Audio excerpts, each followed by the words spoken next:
Hi, all you out there in YouTube land. My name is, never mind, not important. I work for Meade Fischer. Minimum wage, no benefits, but enough about me. Fisher's coming out with a new book, a humorous take on relationships.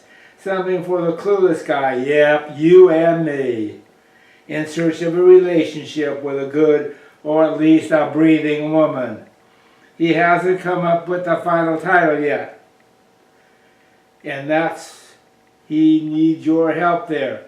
I'll read a short passage, and if you think of a good title, email it to him at the address at the end of the video. If he uses your idea, you get a signed first edition and your name on the acknowledgement page.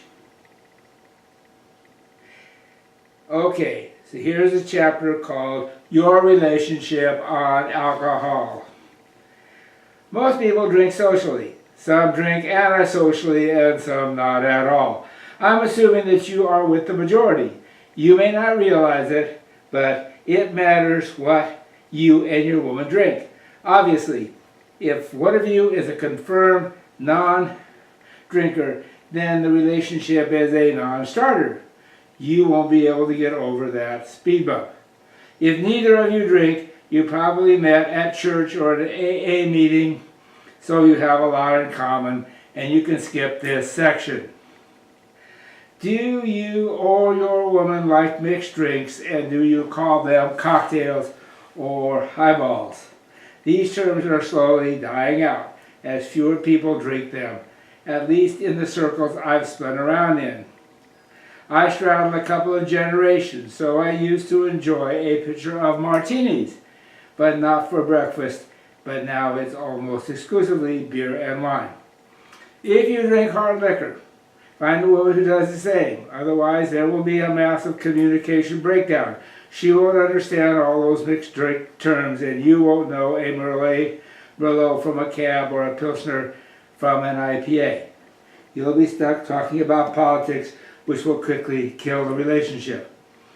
For quite a few years now, wine has been the cool, sophisticated, upscale drink. Fortunately, with the advent of many new microbreweries, good beer is making serious inroads on the supremacy of wine. So there's a good chance that you and the woman sitting across from you will order either beer or wine. Don't worry, it's a workable combination. If you both drink wine, and you can be insufferable wine snobs giving you a constant topic of conversation and access to a great many friends. If you are both beer drinkers, you are not quite so snobby, a bit less insufferable, and maybe a bit more fun. If you have opposing tastes, it depends on which one drinks which beverage.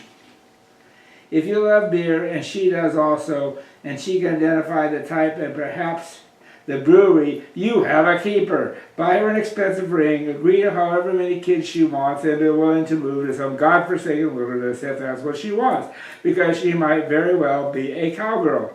In that case, you might have to learn to ride a horse if you want to keep her. If you are one of those folks who drink Fields wine coolers, there's not much I can tell you except that your best bet is online dating and put the wine cooler bit up front.